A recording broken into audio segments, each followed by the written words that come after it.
আজ একটা নতুন সকাল, যে সকালটা শুরু করছি আমি মুর্শিদাবাদ থেকে। আর কোথায় যাব? হাজারদুয়ারি। আর এইটা রিসোর্টটা সম্পর্কে আমি আগেই জানিয়েছি। রিসোর্টটা সম্পর্কে জানানো হয়েছে।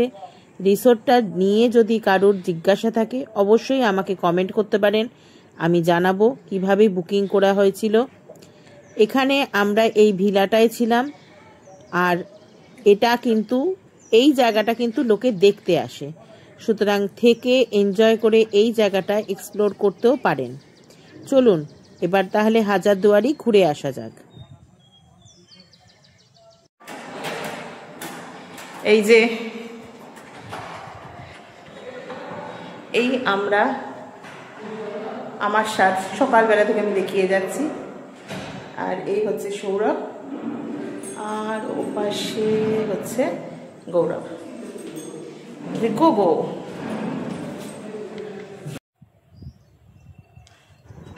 প্রথমেই বলেছি হাজারদুয়ারিতে যাব, আর তার জন্য অপেক্ষা করছি রিসোর্ট থেকে বুক করে দেওয়া একটা টোটোর জন্য। এই টোটো ছাড়া কিন্তু এখানে আমরা গাড়ির ব্যবস্থাও করতে পারি, তবে টোটো সব থেকে ভালো যাওয়ার একটা গাড়ি হিসাবে। তো আমরা টোটোই বুক করেছিলাম। আর আমরা যদি দেখি আমাদের এই ভিলা থেকে মেন গেটের দূরত্ব কিন্তু অনেকখানি। এটা প্রায় 116 একর জমির ওপর রয়েছে রিসোর্টটি। সুতরাং এই পুরো জায়গাটা ঘুরে দেখতে হলে আমাদের এদেরই গল্ফ কারের মাধ্যমে ঘুরে দেখতে হয়, সেটাও কিন্তু আমি ঘুরে দেখাবো। তাই চলো এবার যাওয়া যাক হাজারদুয়ারির উদ্দেশ্যে।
येलो कलर बिल्डिंग हाजारदुआरी, ठीक है। डिटेल्स पढ़े हाजारदुआरी ठीक सामने पवित्र इमाम बाड़ी जेखाने महरम है, ওই সাদা লম্বা বাড়ি একদম মাঠের মাঝখানে আছে হলুদ কালার ক্লক টাওয়ার।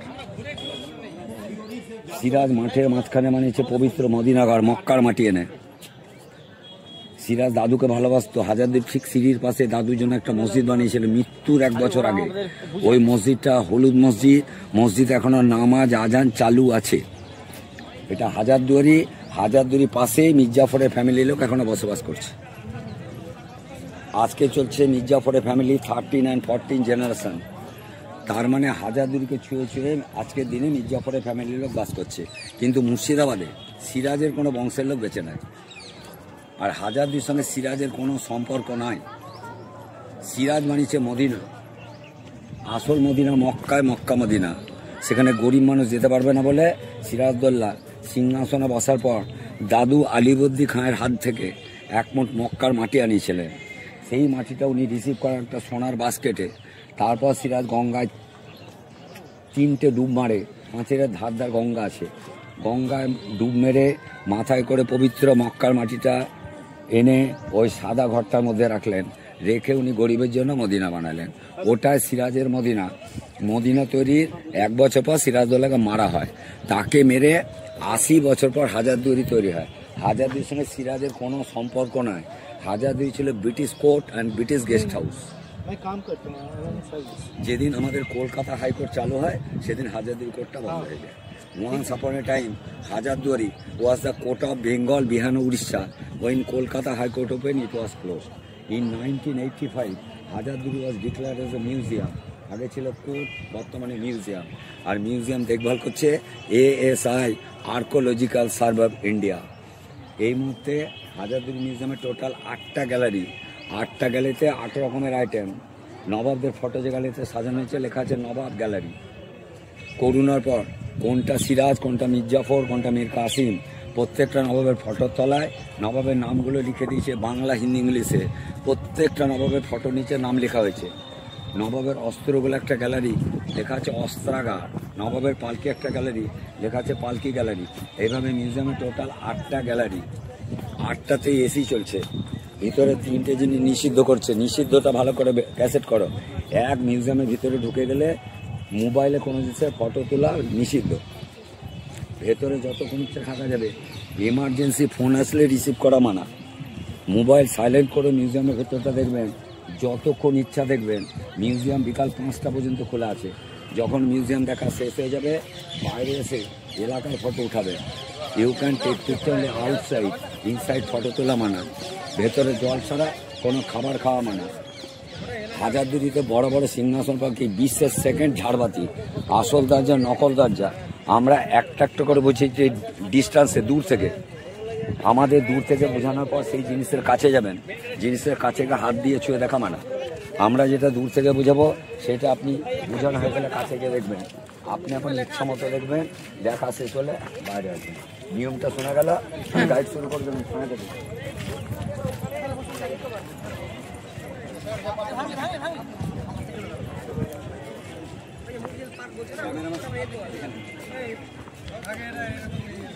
এটা ভিডিও করে সিডিটা, আপনি বসেন না, সিডিটা ভিডিও করে। সিডি রেডি, রেডি।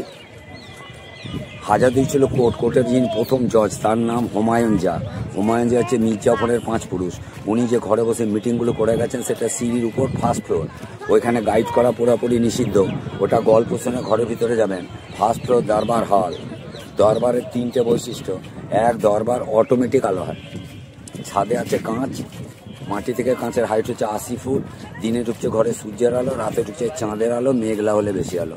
তার মানে হাজারদুয়ারি মেন হচ্ছে 1st ফ্লোর, যেখানে নবাবরা বসে বসে 3টে স্টেটে মিটিং করে গেছে, বাংলা, বিহার, উড়িষ্যা। ওই ঘরে গাইড যাওয়া মানে আপনি যাবেন ঘরের ভিতরে, হ্যাঁ, গল্প শুনে। 2, ওই ঘরে 20 সেকেন্ড ঝাড়বাতি চলছে। প্রথম ঝাড়বাতি চলছে লন্ডন ব্রিটিশ মিউজিয়ামে, দ্বিতীয় ঝাড়বাতি চলছে ওয়ার্ল্ডের হাজারদুয়ারি প্যালেস মিউজিয়ামে। 2টো ঝাড়বাতি একই কোম্পানি, 2টো Osler company, made in England. এখন গল্প হচ্ছে 20 সেকেন্ড ঝাড়বাতি হাজারদুয়ারিতে কী করে চলে এলো। সালটা হচ্ছে 1862 সাল। 1862 সালে ইংল্যান্ডের রানী ছিলেন মহারানী ভিক্টোরিয়া। ওই সময় মুর্শিদাবাদের নবাব ছিলেন মির্জাফরের 6 পুরুষ নবাব ফেরাদুন জাহ, যে ফেরাদুন জাহ সাদা ইমামবাড়া বানিয়েছেন। ফেরাদুন জাহ জন্মদিনে মহারানী ভিক্টোরিয়াকে ইনভাইট করা হয়। উনি ইনভাইটে এসেছিলেন মুর্শিদাবাদ। ইনভাইটে এসে ফেরাদুন জাহকে যে গিফটটা দিলেন, সেটাই হলো 20 সেকেন্ড ঝাড়বাতি, যেটা আজকের দিনে বিচার করে ঝুলছে। আগে 101টা মোমবাতি দিয়ে জ্বলত, বর্তমানে 96 ইলেকট্রিক বাল্ব দিয়ে জ্বলছে। ওই ঝাড়বাতি নিচে দাঁড়ালে, ঝাড়বাতির 3টে বৈশিষ্ট্য। এখন নিচে দাঁড়ালে ওতে রেনবো দেখতে পাওয়া যায়। 2, ওটা 20 সেকেন্ড ঝাড়বাতি। 3, ওর নিচে 2টো সিংহাসন রাখা আছে। একটা 42 কেজির উপর সিংহাসন, একটা 25 কেজির উপর সিংহাসন। এখনও 1st ফ্লোর দোতলা ঘরে রাখা আছে। কিন্তু দুঃখের কথা হলো, ওইগুলোতে সিরাজদৌল্লা কোনোদিনও বসতেন না। কারণ এটা সিরাজকে মেরে হাজারদুয়ারি 80 বছর পরে তৈরি হয়েছে। একটা বসতেন Humayun Jah, he was the 5th generation Mir Jafar. একটা বসতেন ওনার ছেলে ফেরাদুন জাহ। এই হুমায়ুন জাহ, ফেরাদুন জাহ, এরা মির্জাফরের বংশের লোক। এদেরকে আমরা বলি পুতুল নবাব, পরাধীন nawab. So they only take their chair, but they are totally control by the British. ওটাই দ্বৈত শাসক। তারা যে ঘরে বসে বিচার করতো, সেটা 1st ফ্লোর, যেখানে কোনো পর্যটকের ডাইরেক্ট এন্ট্রি নাই। প্রত্যেকের এন্ট্রি নিচ থেকে, ওই যে নিচ দিয়ে সব যাচ্ছে। হাজারদুয়ারি নিচটা হচ্ছে অস্ত্রাগার, মানে arms gallery. Hazarduari arms gallery খুব ইম্পর্টেন্ট, যেখানে পলাশির যুদ্ধ, ব্যাটেল অফ পলাশি, সেই যুদ্ধে সব অস্ত্রগুলো সংরক্ষিত হয়েছে। Ground floor arms gallery, there are totally 2400 arms which are used in the battle of Palashi. ওই কোনায় অস্ত্রাগার শুরু, এই কোনায় অস্ত্রাগার শেষ, এই গাছের কোনায় অস্ত্রাগার শেষ, এই জানলার কাছে। এই জানলা যখন অস্ত্রাগার শেষ হয়ে গেল, তোমাদের জন্য অপেক্ষা করছে আয়না। ও ডাকবে আয়না, যেই যাবা মুন্ডু কেটে দিয়ে আউট হয়ে যাবে। মিউজিয়ামে যে মেন আকর্ষণ আয়না সেটা ওখানে জানলার কাছে রাখা আছে। ওর বৈশিষ্ট্য কি, আয়না পৃথিবীর কোনো মানুষ মুখ দেখতে পায় না। টুপি পরলে টুপি দেখা যায়, চশমা পরলে চশমা দেখা যায়, হাত তুললে হাত দেখা যায়, মুখ দেখা যায় না। যদি একটা টুপি ম্যানেজ করা যায়, টুপিটা বাতাসে ভাসবে, মুন্ড নয় গলা কাটা দাঁড়িয়েছে আয়নার সামনে। ওই আয়নাটা এখন এই জানলার কাছে রাখা আছে অস্ত্রাগারের একদম শেষ অবস্থায়, যেখানে অস্ত্রাগার শেষ হয়ে গেল। ওটা মুখ দেখার আয়না না, তখনকার সিসি ক্যামেরা।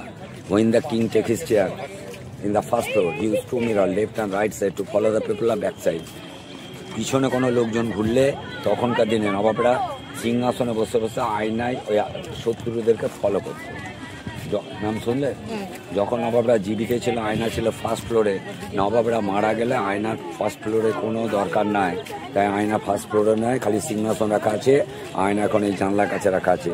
ওতে কেউ মুখ দেখতে পাবে না, কারণ ওটা 90 ডিগ্রি অ্যাঙ্গেলে আছে।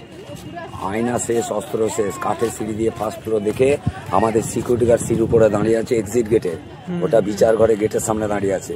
ওই গেটটা দিয়ে সব লোক বিচার ঘর দেখছে আর বেরাচ্ছে, ওটা দিয়ে বেরাবেন।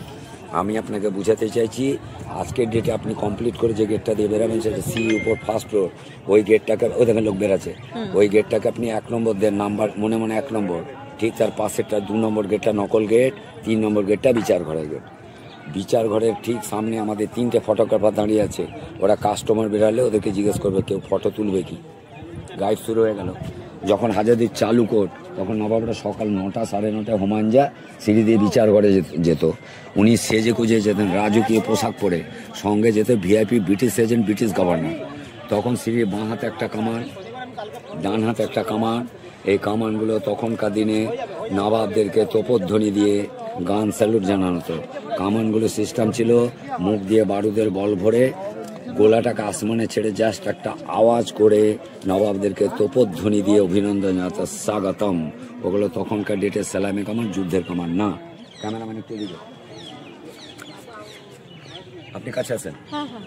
যখন হাজারদুয়ারি তৈরি হয় তখন এই ঘড়িটা তৈরি ক্লক টাওয়ার। হাজারদুয়ারি ছিল কোর্ট, কোর্টে হাজার হাজার লোক কাজ করতো। আগে রিস্ট ওয়াচ ছিল না, তাই বাইরের কর্মচারী যারা কোর্টে কাজ করতো তারা কিন্তু ঘড়িতে টাইম দেখে রাইট টাইম ডিউটি হতো, রাইট টাইম ডিউটি ছাড়তো। ঘড়িটা চালানো হয় বিশ্বের সবথেকে দামি ওয়াচ ফ্যাক্টরি লন্ডনের গ্র্যান্ডফাদার কোম্পানি মেশিনের গ্র্যান্ডফাদার। আগেকার মেশিন কাটা কিচ্ছু নয়, সব ইংরেজ খুলে নিয়ে চলে গেছে, কারণ ওর কাঁটায় নাকি সোনার পার্টস ছিল, তাই আগেকার কাঁটা মেশিন দেখাতে পারলাম না। রিসেন্ট 2025 সালে আমাদের ভারত সরকার একটা নকল ডায়াল দিয়ে ঘড়িটাকে চালু করেছে। তার মানে গ্র্যান্ডফাদার কোম্পানির মেশিন নয়, মেশিন লাগিয়েছে চায়না মেশিন। ঘড়িটা কিন্তু চলছে, এটাকে বলা ক্লক টাওয়ার। আর সামনে যে সাদা বড় বাড়ি, নাম হচ্ছে ইমামবাড়ি। ইমামবাড়ি হচ্ছে মুসলমানদের একটা পবিত্র ধর্মীয় স্থান। ইমামবাড়িতে প্রত্যেক বছর 10 দিন ধরে মহরম উৎসব পালিত হয়। Muharram is one of the greatest saddest festival of the Muslim. আমি বুঝাতে চাইছি, যেদিন মহরম শুরু হয় সেদিন ইমামবাড়া মেন গেটটা খুলে, ওই লোহার গেটটা, ওই গেটটা 10 দিন ধরে খোলা থাকে। টানা 10 দিন ধরে মহরমকে কেন্দ্র করে বাইরে বিশাল মেলা বসে, জমজমাট মেলা। And during the time of Muharram ইমামবাড়ার মাঝের অংশ সব ঘরগুলা কুইন্টাল কুইন্টাল সোনা চাঁদির আলম পাঞ্জা তাজিয়া দিয়ে ইমামবাড়া সাজানো হয় প্রত্যেক বছর। ওই তাজিয়াগুলো প্রসেশনে বের করা হয়। আগেকার দিনে মহরমে হাতি ঘোড়া সাজিয়ে বের করা হতো। আগে মুর্শিদাবাদে হোটেল মোটেল ছিল না, তো ইমামবাড়ার ডান দিকে যে যত রুমগুলো আছে এগুলো বলা গেস্ট হাউস। আমি বলছি গেস্ট হাউস, নবাব বলতো মোসাফিরখানা। আগেকার দিনে বাইরের লোকেরা আসলে তারা সব ঘরগুলো ব্যবহার করতো। নবাবরা তাদের খুব নজর রাখতো, তাদের খাওয়া থাকা এসব ঘরগুলোতে নবাবী আমলে ব্যবস্থা করে দেওয়া হতো।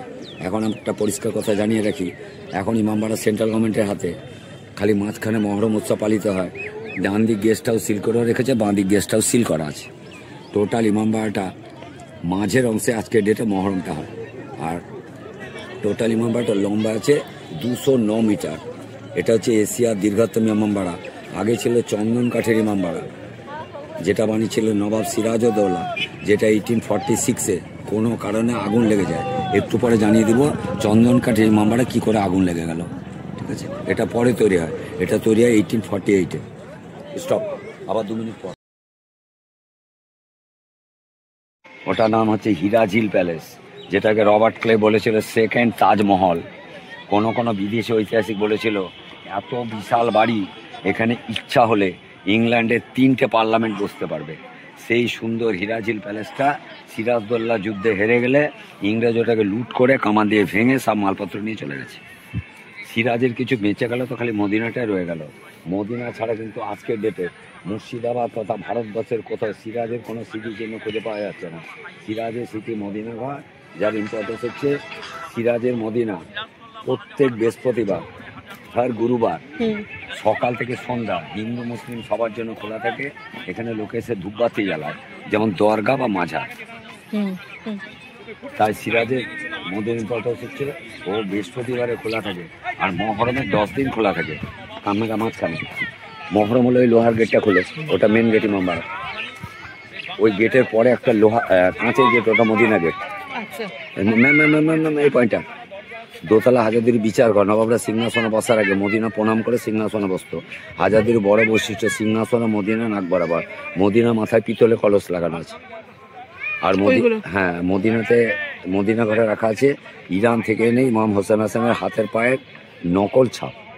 আসলটা আছে ইরানে, আর এখানে নকল ছাপটার ঘরটায় আছে। ওই ছাপটাকে সামনে রেখে ঘরের চারিদিকে ঘুরে ঘুরে মাথা মা হায় হোসেন করে মাথা মা।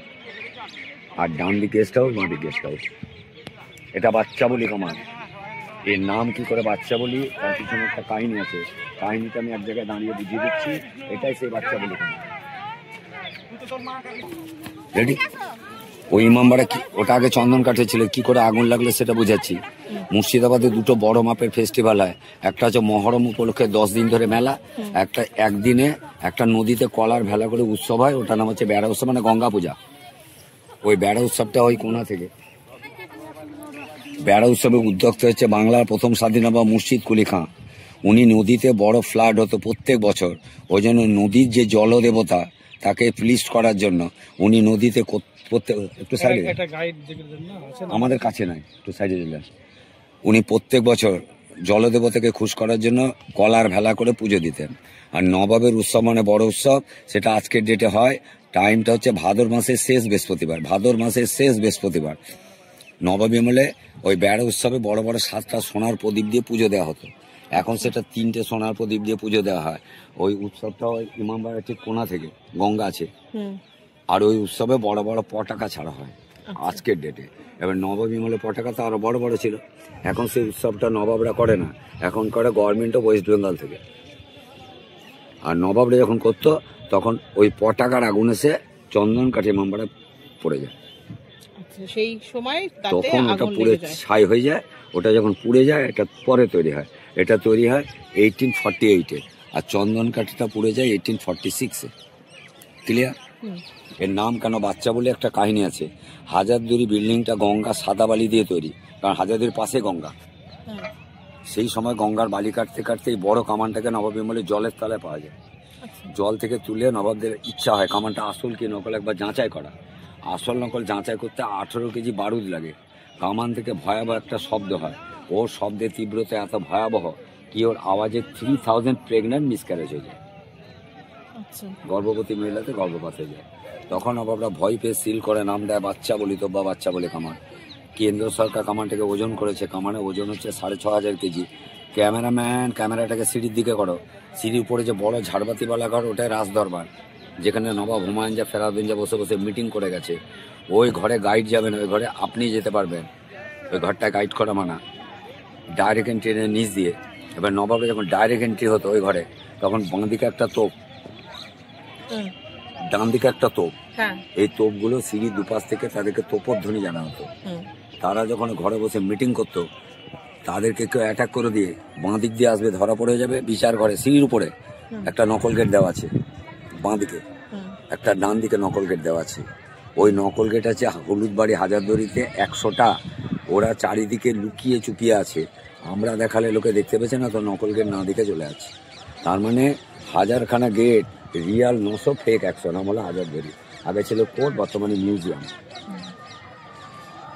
হাজারদুয়ারি টিকিট কাউন্টারের পাশে, স্যার ছায়াতে আসেন, একটা সাদা রঙের মসজিদ দেখা যাচ্ছে। ওটা কিন্তু খুব ইম্পর্টেন্ট মসজিদ, ওকে ভিডিও ক্যাসেট করো। ওই মসজিদটার নাম হচ্ছে কুলিয়ারি মসজিদ। ওই মসজিদের জন্ম সিরাজের জন্মের 1 বছর পরে। সিরাজের জন্ম 1733, 1733। মসজিদের জন্ম 1734। ওটার নাম কুলিয়ারি মসজিদ। ওই মসজিদের সিঁড়ির তলায় বাংলার প্রথম স্বাধীন নবাব মুর্শিদ কুলি খাঁ তার বেগমের কবর আছে। বেগমের নাম হচ্ছে নসরি বানু। আর ওই মসজিদের ঠিক পিছন থেকে 1.5 কিলোমিটার দূরে কাটরা মসজিদ, ওখানে আছে মুর্শিদ কুলি খাঁ সমাধি সিঁড়ির তলায়। এই মসজিদে সিঁড়ির তলায় বেগমের কবর, কাটরা মসজিদে আছে সিঁড়ির তলায় নবাবের কবর। ইমাম বাড়ির পিছনে আছে মুর্শিদ কুলি খাঁর একমাত্র মেয়ে আজিমুন্নেসা বেগম, তার কবর সিঁড়ির নিচে। এটা ভিডিও করো। মুর্শিদ কুলি খাঁর সব ফ্যামিলির লোক সিঁড়ির নিচে সমাধি নিয়ে নিয়েছে, কারণ মুর্শিদ কুলি খাঁকে আমি বলি জিন্দা পীর। উনি যখন গভীর রাতে কোরআন পাঠ করতেন, ওনার তলোয়ার নিজে নিজে মাথা পর ঘুরত, তা থেকে জিন্দা পীর বলা হয়। ওনার রাজত্বকাল ছিল 21 বছর। 1704-এ ছাড়তে আসে, 1704 থেকে 1725, 21 বছরে তার দ্বারা কোনো অন্যায় কাজ হতেই পারে, কিন্তু সে রাজা বলে তাকে কেউ সাজা দিল না। তাই শেষ জীবনে অনুতপ্ত হলেন। তিনি মৃত্যুর 1 বছর আগে একটা ইমার্জেন্সি মিটিং ডাকলেন। সেই মিটিংয়ে ঘোষণা করলেন, আমি মারা গেলে সিঁড়ির তলায় সমাধি দিবা, মসজিদের সিঁড়ির তলায়। আমার বুকের উপর দিয়ে আমার ফলোয়ার্সগুলো আপ ডাউন করবে, যাতায়াত করবে, তাদের পবিত্র পায়ের ধরে আমার কবর আসবে, আমার অজান্তের পাপগুলোর প্রায়শ্চিত্ত হয়ে যাবে। তাই মুর্শিদ কুলি খাঁ বাংলার মাটিতে সিঁড়ির নিচে প্রথম সমাধি নিয়েছেন। তারপরে সমাধি নিয়েছেন ওনার ওয়াইফ নসরি বানু, তারপর সমাধি ওনার মেয়ে। আমি বুঝাতে চেয়েছি, এই মুর্শিদ কুলি খাঁ বাংলার প্রথম স্বাধীন নবাব, তাদের পুরো ফ্যামিলিটা সিঁড়ির নিচে সমাধি নিয়েছে। মুর্শিদ কুলি খাঁর পর সিংহাসনে বসে ওর জামাই সুজাউদ্দিন, মানে ওর মেয়ের সঙ্গে যার বিয়ে হয়, he became the second king of Bengal, নাম হচ্ছে সুজাউদ্দিন। আর সুজাউদ্দিনকে আমি বলি বাংলা শাহজাহান। তিনি বাংলাকে সুন্দর করে সাজিয়েছিলেন। তার একটা নিদর্শন, বাইরে 3 মাথা গেট আছে, ত্রিপলি গেট। ওই গেটটা উনি বানিয়েছিলেন 1734 সালে। মুর্শিদাবাদ 3টে স্টেটের রাজধানী, 3টে গেট সামনে আছে। একটা ঢুকতো বাংলার খাজনা, একটা ঢুকতো বিহারে, একটা উড়িষ্যার। আর খাজনা উপর থেকে সানায় বাজিয়ে রিসিভ করা হতো। সেই গেটটা পাশে আছে, ওটা বলে ত্রিপলি গেট। ওটা সুজাউদ্দিনের একটা নিদর্শন। সুজাউদ্দিনের পর সিংহাসনে বসে ছেলে সরফরাজ খাঁ। সরফরাজ খাঁ যখন সিংহাসনে বসে, সালটা হচ্ছে 1739, 1739। ওই সময় নাদির শাহ ভারত অ্যাটাক করে।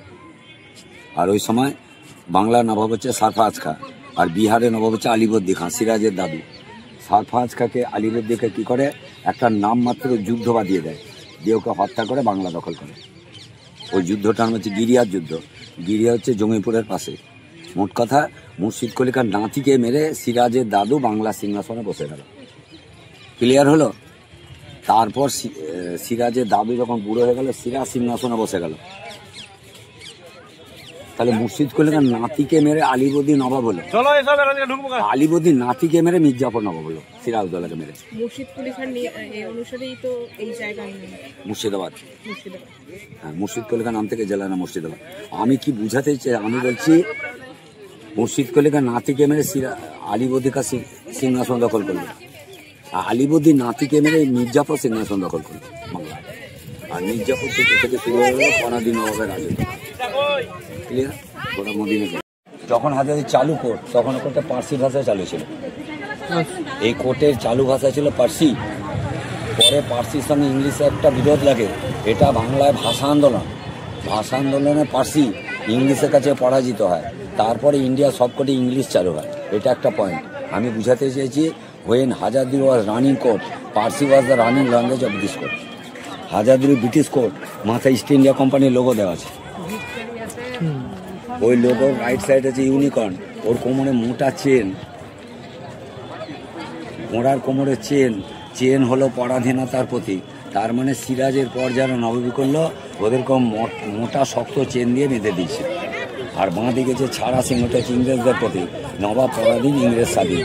এই কোর্টে সিরাজউদ্দৌলা শেষ স্বাধীন নবাব, সে তো আসেইনি, আর কোনো স্বাধীন রাজাও আসেনি। এখানে যা এসছে সব পুতুল রাজা। They were under control by the British. Like that Humayun Jah, Feraduddin Jah, they were the first and second জজ অফ দিস কোর্ট। এবার সিরাজের বাড়ি মদিনাগুলো দেখে নিয়েছে।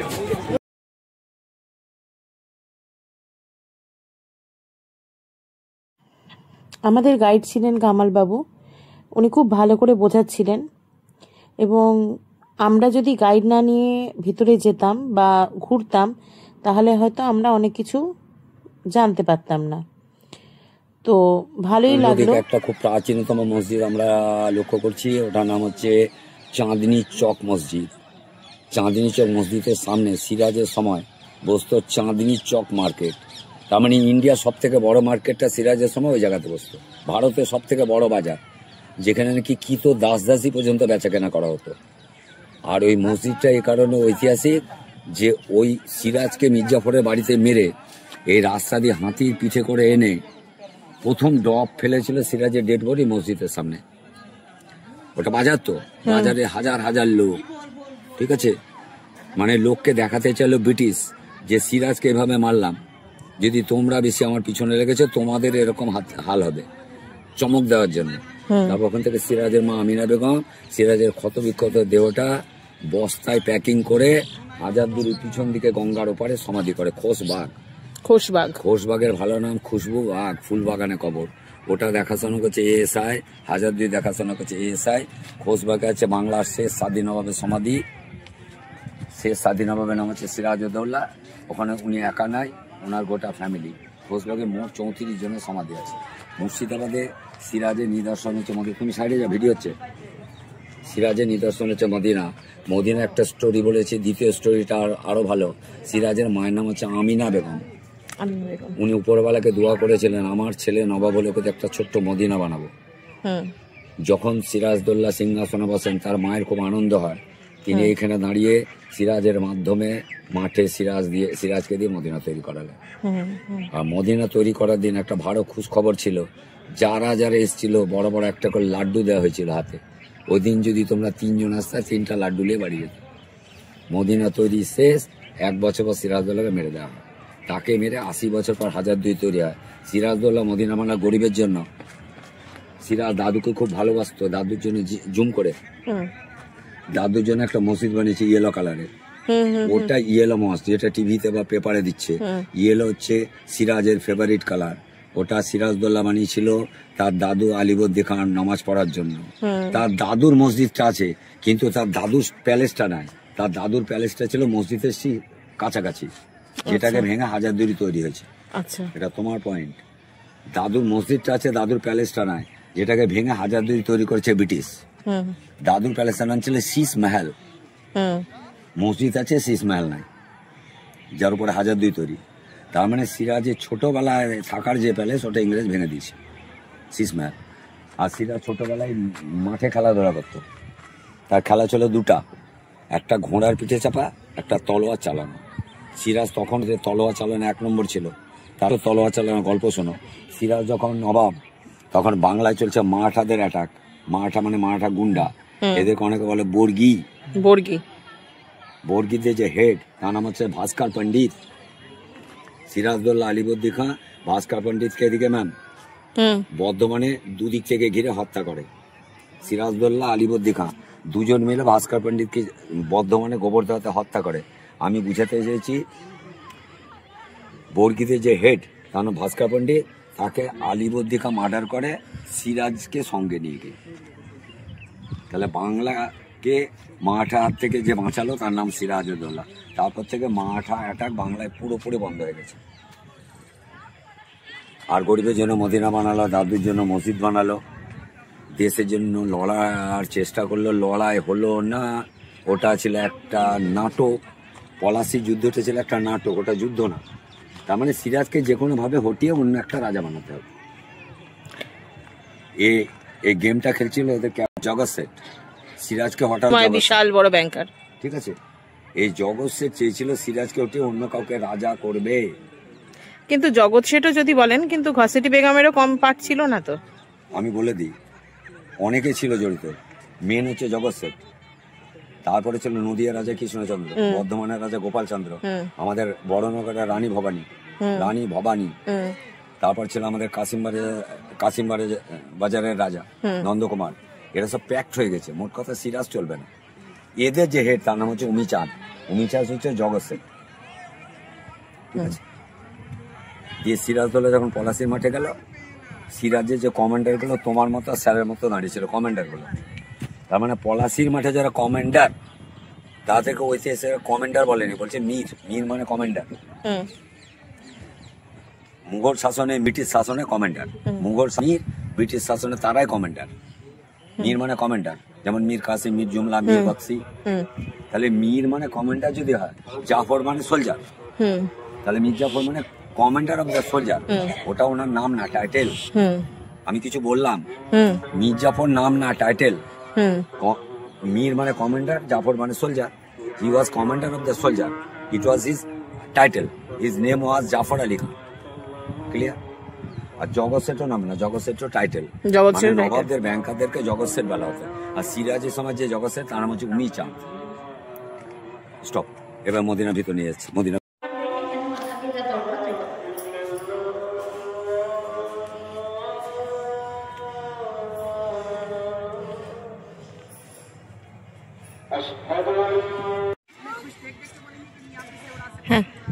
কামানটা গলায় মালা আছে, মাথায় ক্লিপ পরে আছে, ঠোঁটে লিপস্টিক পরে আছে, হাতে বালা পরে আছে। যে কামানগুলো সেজে কুজে আছে, সে কামানগুলো মুসলিম শাসনকর্তারা ব্যবহার করত। আর সিঁড়ির নিচে দুটো প্লেন কামান আছে, ওগুলো ব্রিটিশ কামান। এগুলোকে বলে ইসলামিক কামান। ঠিক আছে? ক্যামেরা দিকে বাইরে বসে আছে, ওটা নিচ দিয়ে এন্ট্রি করাবো। নিচটা হচ্ছে অস্ত্রঘর। অস্ত্রঘর দেখে ফার্স্ট ফ্লোর দরবার হল। দরবারের ঠিক পিছন দিকটা হচ্ছে পালকি গ্যালারি। আর পালকি গাড়িতে দিল্লি থেকে দুটো পালকি এনে সাজিয়েছে। এক শাহজাহানের পালকি, দুই আওরঙ্গজেব তার বড় মেয়ে জয়বুন নেসা বেগম পালকি মিউজিয়ামে চলে এসছে। আর শাইনি আকবর, আকবরনামা, তারপর এসছে হারুন-অল রশিদের লেখা কোরআন শরীফ, সব মিউজিয়ামে সাজিয়ে রাখা আছে। মিউজিয়ামের সুবিধা কি? 8টা গ্যালারি, নিচে 8টা গেল অস্ত্রঘর। আগে দেখবা দোতলা দরবার হল, দুটো গ্যালারি, পিছনটা পালকি গ্যালারি, ডান দিকে নবাব গ্যালারি, প্রিন্স গ্যালারি। প্রিন্স গ্যালারিতে নবাবের ছোটবেলাকার ফটো, যে ফটোগুলো তোমার সঙ্গে কথা বলতে চাইবে, কথা বলতে পারবে না, কিন্তু এমনি করবে। ওগুলো বলা 3D। নবাব গ্যালারির পাশে প্রিন্স গ্যালারি, এদিকটা ব্রিটিশ গ্যালারি, ওদিকটা art gallery. But you will start from দামস গ্যালারি, যেখানে সিরাজদৌল্লা তলোয়ার, আলিবর্দিকা তলোয়ার, মীর মদনা সব সাজিয়ে রেখেছে। অস্ত্রা গ্যালারি আগে দেখে তারপর ফার্স্ট ফ্লোর কমপ্লিট করে বাঁ দিকে গেটটা খুলে ওটাতে বেরিয়ে চলে আসবে। স্টপ। পরে আছে, সেজে আছে, চুলে ক্লিপ পরে আছে। এখন ছেলেরা দেখবে এই স্টাইলটা শুরু করে দিয়েছে, চুলে ক্লিপ পড়ছে এখন, চুলের স্টাইল। গলায় মালা পরে আছে, হাতে বালা পরে আছে। এগুলো হচ্ছে ইসলামিক যুগের। হ্যাঁ, কামানটা মুঘলদের নিয়ে এসেছিল মীর জুমলা দিল্লি থেকে। আচ্ছা। দিল্লি থেকে না আসাম বাংলা জয় করে যখন ফিরে আসছিল, তখন এটা নৌকা ডুবিতে জলের তলায়। পরে নদীর বালি কাটতে কাটতে জলের তলায় পাওয়া যায়, জল থেকে তুলে এটাকে টেস্ট করলে এত বড় ঘটনা ঘটে, বাচ্চা বলি না আমার। কামানটা মুঘলদের নিয়ে এসেছিল মীর জুমলা দিল্লি থেকে। মুর্শিদাবাদ ঘুরতে গেলে, এর আগেও আমরা ঘুরেছি, কিন্তু গাইড ছাড়া মুর্শিদাবাদ ঘুরে ঠিক মজা হয় না। আমরা এবার হাজারদুয়ারিতে যখনই গেছিলাম, তখনই ভেবেছিলাম আমরা গাইড নিয়ে ঘুরবো। অনেক কিছু জানতে পারলাম, যেটা আমি সকলের সাথে শেয়ার করলাম। আমার এই ভিডিওটা দেখে যদি ভালো লাগে, তাহলে লাইক করবেন, শেয়ার করবেন। আর যদি মনে করেন মুর্শিদাবাদ যাবেন, অবশ্যই কামাল বাবুর সাথে যোগাযোগ করে নিয়ে ঘুরবেন। বেশ ভালো ঘুরবেন, এটুকুনি গ্যারেন্টি দিতে পারি। সবাই ভালো থাকবেন, সুস্থ থাকবেন।